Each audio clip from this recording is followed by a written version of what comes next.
Haas just dropped one of the biggest surprises in racing history by firing one of the most experienced team bosses on the track, because the owner was always upset with how badly they were doing, but with not much money and a very weird way of handling finances. Was it really Steiner's fault that they weren't winning? And is this a choice that Haas will feel sorry about very soon, as the Italian guy is possibly getting ready for another adventure in racing? Everyone knows that Guenther Steiner was one of the most likable people in racing because he was always honest and straightforward, which people talked about a lot and saw on the TV show Drive to Survive. Of course, his personality brought Haas lots of fans, and most of them loved the way he handled the whole Nikita Mazepin mess back in early 2022. But on the flip side, people also really criticized how he handled Mick Schumacher's contract situation.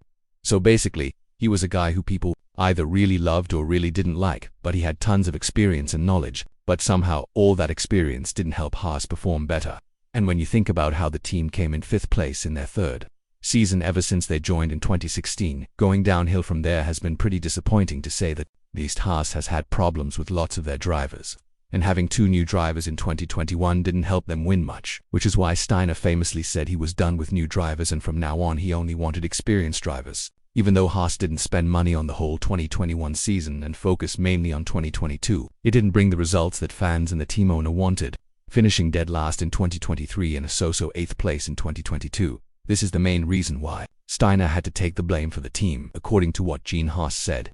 He got tired of being 10th in the championship and got tired of seeing at least one of his cars make it to the fast qualifying round and then finish the race with the slowest cars because they just weren't fast enough. It was a risky move to get rid of the 3rd most experienced team boss on the track, right after Toto Wolff and Horner. And while the results definitely weren't there for Haas, for Steiner to make a good argument about why he should stay in racing, maybe it wasn't all his fault that the team couldn't compete and rise up from the bad situation they found themselves in. Money has always been tight for Haas, and we remember that at the beginning of the season the team made a very creative pit wall solution which saved the team $250,000 that was supposed to be spent on developing the 2023 car. Being the only team that did this, it was pretty obvious that having enough money wasn't something this team could be proud of, and even with the new main sponsor MoneyGram coming in, they would be expecting good performance sooner rather than later after knowing they've been in business for almost 10 years. Explaining this even more, the owner of the team, Gene Haas, said it came down to how well they were doing.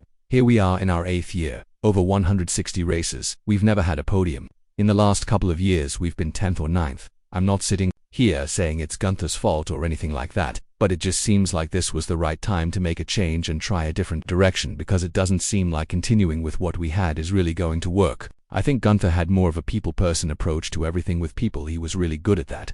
IO is very technical, he looks at things based on numbers. This is what we're doing badly and where we can do it better. It's a different approach. We really do need something different because we weren't really doing that well. Like I said, it all comes down to 8 years and dead last. There's nothing more I can say about that. Right before Steiner left, Haas announced that their technical director Simone Resta had also left the team in what people believed was a fight between him and Guenther Steiner.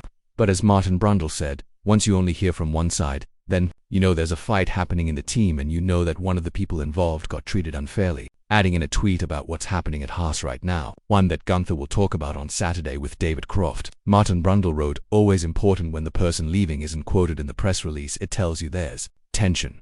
I think we'll hear more about this. The team hasn't gotten better in recent seasons, but it's hard to know exactly why without being on the inside.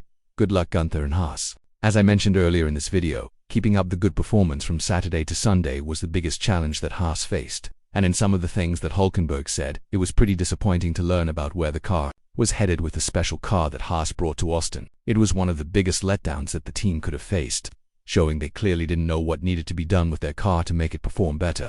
But this isn't really Steiner's fault, even though he got fired for it.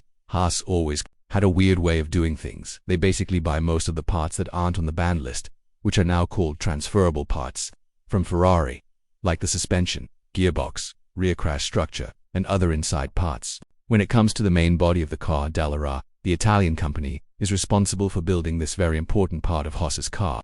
So when you think about it, the team isn't really making anything on their own, which could be a huge problem that broke the relationship between Steiner and Haas. Even though this is the cheapest and least risky way to run an F1 team, it's obvious that it's going to bring little to no good results. And according to Craig Slater, the Sky Sports guy, Steiner wanted bigger investments to be made in the team so he could compete up front, which is where the owner started to disagree with the team boss. Adding more to this, Slater said, "Ultimately, Gene Haas has pulled the trigger here and it's him not renewing Guenther's contract. There were different views on the way forward for the Haas F1 team. I've been told Steiner desperately wanted big investment in the factory in Banbury and on the general setup of the team. He thought that they had outgrown that building and needed to invest a bit more to move the team forward. I've been told that Gene Haas at the end of it wasn't going to spend the money but wanted to see the team moving in the right direction before he would spend heavily again on new equipment and expansion of the setup at the Banbury base. Obviously, Steiner will cost the team a lot of popularity because of his appearance on Drive to Survive, but more importantly, if he decided to take his skills somewhere else, like to Ferrari for example, since he's very close friends with Haas, then Haas would very likely regret the decision they made. In the end, finishing last 2 times in the last 3 seasons has a price to be paid. And while Hülkenberg and Magnussen shared their thanks with Steiner and never ever said the bad performance was his fault, whether it was management or whatever other reason, the damage has been done and it can't be undone from this point on. While we're waiting for Steiner's interview on Saturday and his side of this whole situation with Haas as well as his future plans, the American team seems to have not wasted any time when it comes to bringing in a replacement. Ayao Komatsu, who has been promoted from his director of engineering job, will have some big shoes to fill, especially now that Andretti is trying to become the American team that USA fans would fall in love with. Ayao has been part of Haas's journey ever since 2016, and according to the owner, Gene was the right thing to do, promote from within, because only the people who have been with Haas since day one know the challenges that this team has faced and will face in the near future. According to the newly chosen team boss Komatsu, this was something that had to happen because there was growing anger among the workers because of the bad performance, and changes were bound to happen. Adding more to this, Ayao explained, "We are a performance-based business. We obviously haven't been competitive enough recently, which has been frustrating for us all. We have amazing support from Gene and our various partners, and we want to match their excitement with a better on-track product.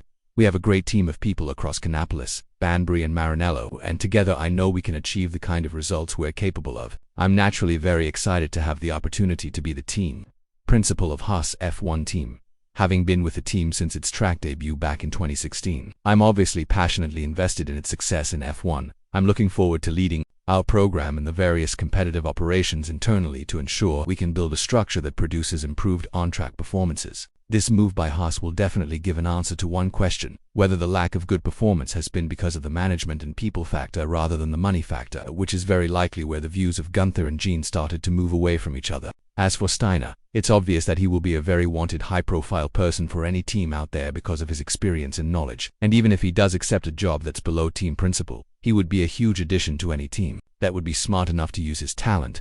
Who do you think is at fault for this whole situation ending the way it did?